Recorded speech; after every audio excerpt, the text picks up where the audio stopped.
De ces questions-réponses, à savoir que je vais d'abord moi-même poser quelques questions et quand j'aurai terminé de poser les miennes, vous aurez l'opportunité de poser les vôtres. Donc si vous avez une question à ce moment-là du Q&A, je vous remercierai de lever la main et d'attendre que nous vous donnions un micro pour pouvoir prendre la parole. Et puis je rappelle également, parce que ça peut être utile, que depuis la scène, c'est pas évident de voir la salle. Donc si vous avez une question, merci de vraiment lever la main très haut, voire de bouger ou de crier, afin que je puisse vous voir. Ceci étant dit, je vais vous demander de bien vouloir accueillir à mes côtés Darren Hull, Anna Schiller et Marianne Mathias.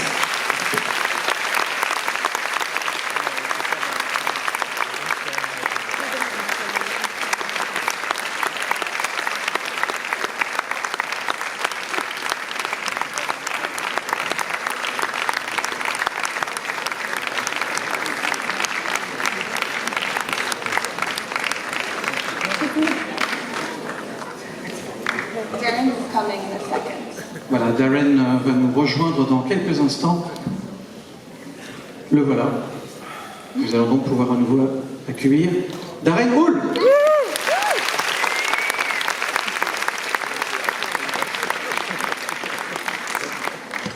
Alors ma première question est assez simple, assez directe, et je vais la poser à Marianne. D'où vous est venue l'idée de Runner? Where did the idea of Runner come from? Yes. The lead character, Haas, is named after my grandmother. And when I was around Hannah's age, she gave me a piece of advice. She said, whenever you feel pain, just go out and love. And that made a lot of sense to me. And so that was sort of the catalyst of this film. As you can see, it starts off with the loss of life, but it ends with the beginning of a new one. En fait, je recommence avec en fait. Le personnage de Haas dans le film, il est en fait basé, il est d'ailleurs nommé d'après ma propre grand-mère, nous dit Marianne. Et quand j'avais l'âge qu'a Haas dans le film, ma grand-mère m'a donné un conseil. Et en fait, c'était une phrase qui paraît tellement simple et qui en fait ne l'est tellement pas. Et qui est, à chaque fois que tu ressens de la douleur, que tu te sens mal, eh bien il faut que tu sortes, que tu t'ouvres à l'extérieur, que tu t'en ailles et que tu aimes. Et cette phrase est tellement simple, en même temps elle encapsule tellement de choses. C'est une phrase qui a beaucoup de sens pour moi, de signification. Et c'est cette phrase qui a vraiment été le catalyseur, le point de départ de tout ce qui s'est passé avec ce film. Et la fabrication de ce film est née de cette phrase. Et le fait également que dans le film, eh bien, le film commence avec la perte d'une vie et se termine avec le début, en tout cas une nouvelle vie qui éclot. Les paysages, le travail sur la photographie sont superbes. On pourrait vraiment arrêter le film en fait n'importe où, n'importe quand et mettre l'image dans un cadre. Comment est-ce que vous avez travaillé avec le directeur de la photographie, Joe Moffrey? The landscapes and photography are superb. We can actually stop the film at any time and put the image in a frame. How did you work with the director of photography, Joe Moffrey? It was such a blessing to work with Jomo. He is such a visionary, and I wish so badly he could be here today seeing our work on such a big screen. We worked quite closely together. We wanted each frame to be treated like a painting or a still. So I come from a fine arts background, and it was a fun challenge for us to look around the landscapes and see, will this work as a static shot? And it took a lot of work. I drove around hours and hours looking for specific frames to sort of mirror some of the paintings, or the painters, or the photographers that I admire so much. So it was a labor of love, and yeah, I hope it was successful, I guess. J'ai été très heureuse et très chanceuse, nous dit Marianne, de travailler avec le directeur de la photographie, donc Joe Moffrey, qui est vraiment, elle nous le dit, et pour elle c'est vraiment un visionnaire, quelqu'un qui a vraiment des visions très claires de ce qu'il veut faire et qui arrive à les faire transparaître sur l'image. Elle aurait évidemment aimé que Jomo soit présent avec nous aujourd'hui, ce qui n'a malheureusement pas pu être le cas, et pour qu'il puisse voir son film sur un écran aussi grand et dans une aussi belle salle. Et elle nous dit qu'ils ont travaillé très proche. Ça a été une véritable collaboration très serrée entre deux, parce que ils voulaient vraiment, eux deux, faire en sorte que chaque plan du film, il y a beaucoup de plans qui sont assez statiques, que chacun de ces plans ressemble à une peinture, ressemble à une photographie. Et alors, ça a pris du temps parce qu'elle nous dit qu'elle a pris sa voiture, avec Jomo d'ailleurs, et qu'ils sont partis dans tous les paysages, toutes les campagnes environnantes pour essayer de trouver à chaque fois le bon endroit, l'endroit qui tout à coup, en mettant ses mains en carré, tout à coup on voit une image, on voit une photo, on voit un tableau, et ça crée quelque chose qui sert la narration. Et donc ils ont roulé ensemble comme ça dans la campagne. I think it was Indiana, right? Yes. Yeah. Le film a été tourné dans l'État américain de l'Indiana et elle a passé des heures à rouler dans les routes de l'Indiana pour essayer de trouver les meilleures images possibles. And actually, you started talking about the influences, and I mean, I saw some Wyeth, I saw some Edward Hopper, maybe. Maybe you can talk to us about your influences. Yes. Et donc je demandais à la réalisatrice, en voyant le film, on pense à des peintres comme Edward Wyeth ou comme Edward Hopper, entre autres, donc je lui demandais quelles étaient ses influences. I would say the influence of this film are vast and varied. I really do see film as a means of expression, so I had the aim of working or being inspired more by painters and poets. So for the painters, it was mostly Wyeth and Hopper. I think a painting is concise in a way that I admire, you know, it's a static shot. And then a poem, say by Millay or Robert Frost, is a bit more meandering. So I wanted Runner to be a marriage of the two, something that is concise visually, but emotionally kind of meandering. Marianne nous dit que ses influences pour le film, en fait, elles sont vastes, elles sont variées, parce que c'est vrai que quand on réalise un film ou quand on fait n'importe quelle œuvre d'art, on finit toujours par laisser transparaître les influences qui nous ont influencé, les sources qui nous ont influencé tout au long de notre vie, donc c'est très varié, mais c'est vrai que visuellement, en tout cas, elle a été inspirée donc par des peintres, donc effectivement, Edward Wyeth, Wyeth ou Edward Hopper, et c'est justement elle essayait de faire en sorte que chaque plan soit concis comme leur tableau, comme les tableaux des peintres que nous venons de citer, et donc des images statiques dans lesquelles, encore une fois, visuellement, il ne se passe pas grand-chose, et en fait, il se passe beaucoup de choses parce que ça laisse la possibilité aux spectateurs de s'imaginer plein de choses, mais également pour souligner tout cela, elle a été également inspirée par la poésie, et les poèmes, notamment, par exemple, de Robert Frost, des poèmes qui lui ont donné envie, avec ces images et ces poèmes, d'opérer visuellement avec ce médium qui mélange les deux, le visuel et le sonore, eh bien un mariage des deux techniques pour avoir des images concises, mais qui disent tellement, finalement, à l'imaginaire de chaque personne.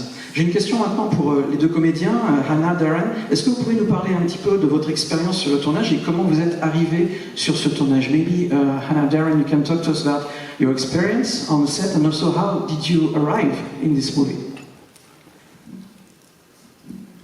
Well, this was my first feature film, first time in front of a camera, actually ever, and it was a very positive experience. I enjoyed it very much, and I was glad to have my friends Marion and Hannah alongside with me. I couldn't did it without them. I couldn't have did it without the whole crew, actually. Some of them are back there today. Thank you. And yeah.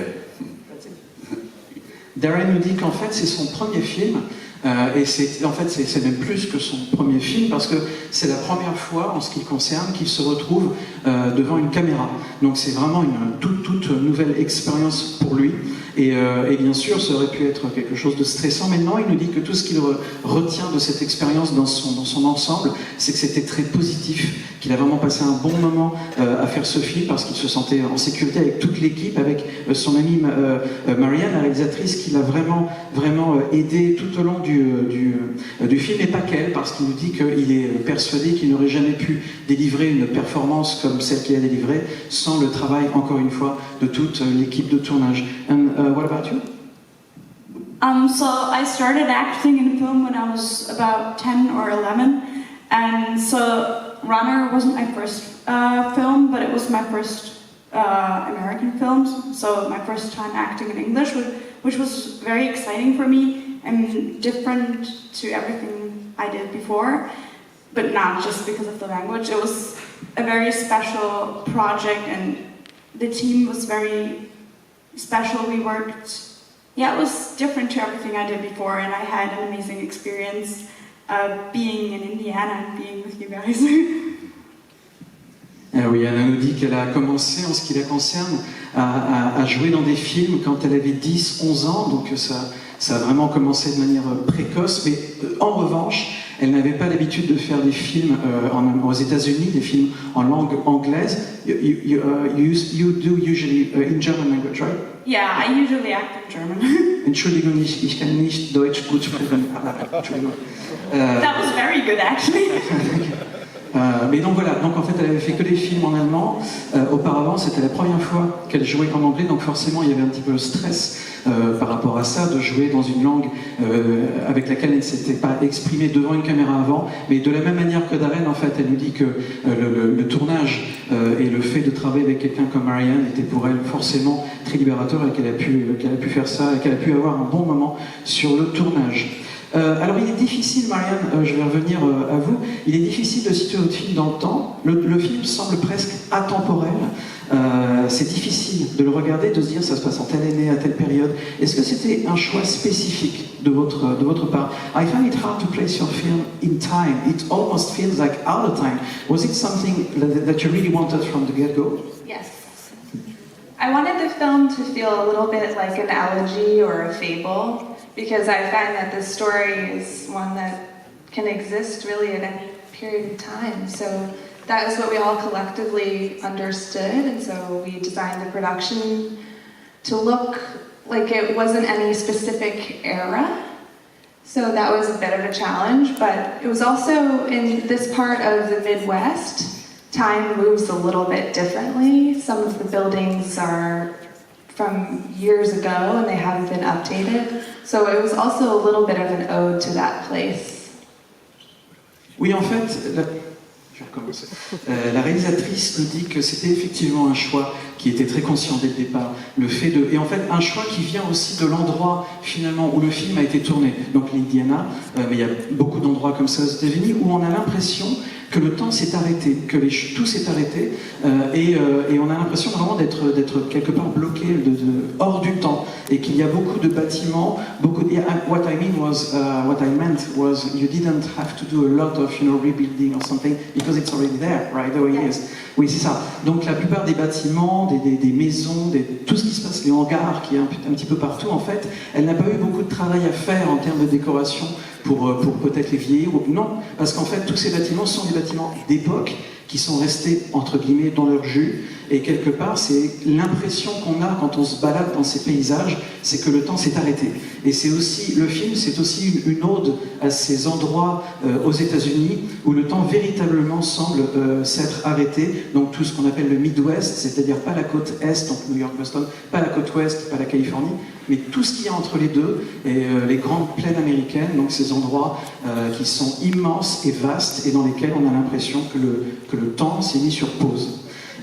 Est-ce que vous pouvez nous parler un tout petit peu, après je vais laisser la parole au public, est-ce que vous pouvez nous parler un tout petit peu du personnage de Baggy, qui est interprété par Jim Jones, qu'on avait notamment vu auparavant dans No Country for Old Men, et de son rapport, enfin en tout cas de son absence de rapport avec Haas. Tell us a little about the character of Baggy, played by Jim Jones, that we have seen in No Country for Old Men, among others, and his relationship or lack of relationship to Haas.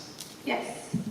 You know, you get the question a lot when you're a director. It's like, is there much of you in this film?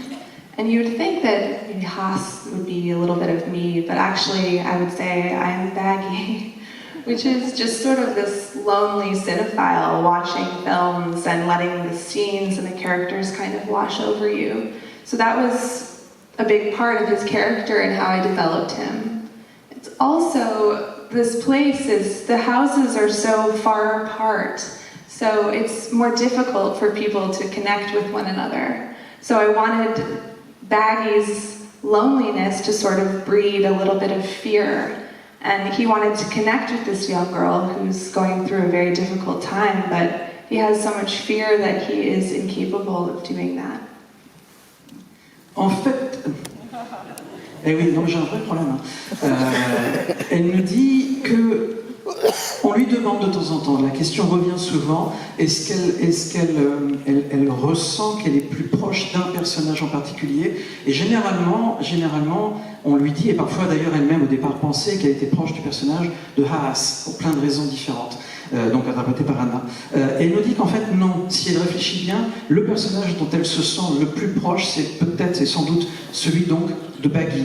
Parce que Baggy, il est là, il est assis, il fait partie des meubles, entre guillemets, il regarde des films toute la journée, et c'est les autres personnages qui le font vivre. Mais en même temps, il a un réel problème à établir une connexion entre lui et les autres. Et il nous dit que c'est quelque chose qui vient d'ailleurs de l'endroit où a été tourné le film et de toutes ces grandes plaines américaines, parce que quand on se balade dans ces endroits aux États-Unis, on se rend compte que les maisons sont pas du tout comme en Europe, les maisons sont très éloignées les unes des autres. Il y a beaucoup d'espace entre une maison et la prochaine ou la précédente. Et de ce fait, eh bien, physiquement, géographiquement, c'est difficile d'établir une relation avec vos voisins et ça continue de manière psychologique. C'est difficile pour les gens après d'établir des relations durables, même s'ils en ont vraiment envie. Et c'est ce qu'on voit d'ailleurs avec le personnage donc interprété par Gene Jones, Baggy. Il a envie d'établir une relation. Il a envie d'établir une relation avec Haas notamment. Il veut lui parler, il veut communiquer. Et on voit bien parfois il a deux doigts de communiquer, mais non, parce qu'il a peur. Il a une peur, il a quelque chose qui le retient. Et au final, voilà, sa solitude vient de ça, vient du paysage, de son éducation et de toutes ces choses. Je vais maintenant laisser la parole dans la salle. Donc encore une fois, si vous avez une question, merci de bien vouloir lever la main, bouger les bras, danser. Parce que sinon je ne vais rien voir. Donc par contre, si vous avez... Ah voilà, ici, madame, avec le pull rouge, là, du coup.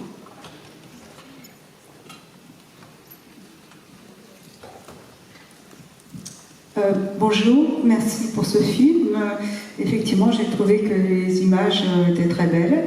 Je voudrais vous demander, il y a le début du film en particulier est dans l'obscurité et les bruits sont amplifiés. Je voudrais savoir quel était votre but. Est-ce que c'est en rapport avec la psychologie des personnages, la morosité du lieu? Enfin voilà, j'ai été très surprise par ce parti pris d'obscurité au début du film. This lady says, first of all, thank you. It was a great film and she enjoyed it a lot. It's very beautiful. But she wishes to know throughout the film, but especially at the beginning of the film, it's very dark. You don't see much, but you hear a lot actually, because it feels like each sound is amplified and is right in your face, but it's very dark. And what was exactly your goal about this visual aspect of the film? Was it to amplify the darkness, but not like the austerity of the place? And yeah, you can talk about it. Yeah, definitely. My aim for the darkness is that the goal was really that people can kind of be a glimmer of light in a world that is mostly darkness. So I wanted a lot of the inside world to feel suffocating and dark and you can't quite navigate it. And after when she meets Will, this young man, all of a sudden she's in the light. So there's that one shot, which is one of my favorite in the film, when Hannah is so beautifully riding her bicycle after being with Will, and the sun is shining on her face, and she kind of looks up into it, and it's as if, in this darkness, there's actually a little bit of light.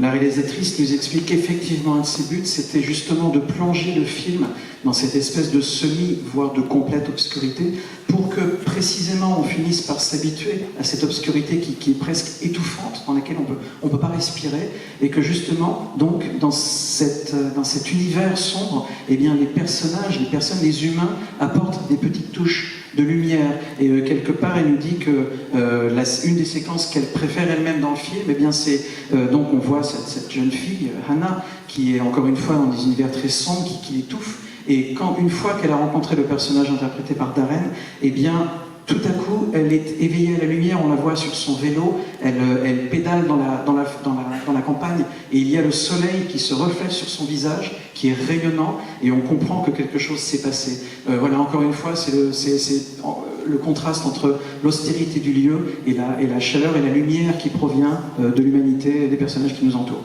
Y a-t-il une autre question dans la salle? En fait, je vois vraiment rien. Ou alors il n'y a vraiment pas d'autres questions? C'est incroyable. Ah, allez-y, alors, allez-y là-bas. Oui, monsieur. Non, un petit peu plus bas, ici, juste là. Voilà. Bonjour, merci pour votre film. J'avais deux petites questions. C'est vrai que quand on regarde votre film, c'est difficile de ne pas penser à A Ghost Story de David Lowery ou même certains travaux de Tarkovsky. Et du coup, vous aviez parlé de références picturales, mais j'aimerais peut-être savoir s'il y a des références cinématographiques en termes de rythme, par exemple. Et aussi, le film est dans un ratio différent de l'habitude du 16e ou du cinémascope. Et j'aimerais savoir si c'est un choix qui a été abordé dès le début, si c'est arrivé après une discussion avec le cinématographe, le directeur de la photographie. Two questions actually for you, Marion. The first one, this gentleman says that you talked about your influences, references in terms of paintings, but he also thinks about some cinematographers, filmmakers, and especially one filmmaker who came here actually, the director of Ghost Story among others, David Lowery.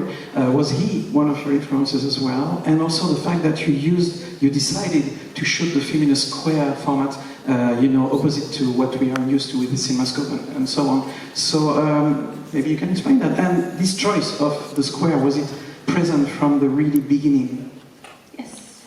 I would say actually the influences filmically for this project would probably be Bresson and a little bit of Tar in there. I really admire Bresson because his aim always in filmmaking is to do the most with Sorry, I didn't get the... Oh, sorry. Start over? Yeah, please. Okay, sure. I'll say it better this time. I couldn't hear. I would say the influences in film would be probably Tar and Bresson. I really admire Bresson because he tries to do the most with the least.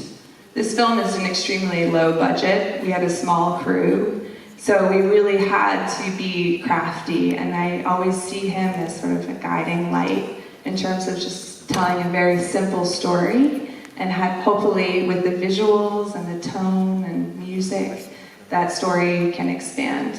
I'm not sure the other filmmaker that he's mentioned. David Lowery.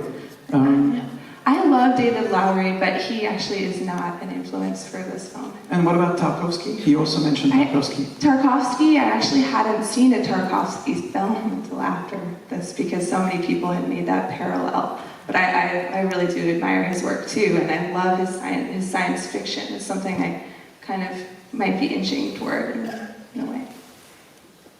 Okay, I'm going to translate this one before you move on to the next question. Oui, alors en fait... Non, mais je vais aller voir un psychologue.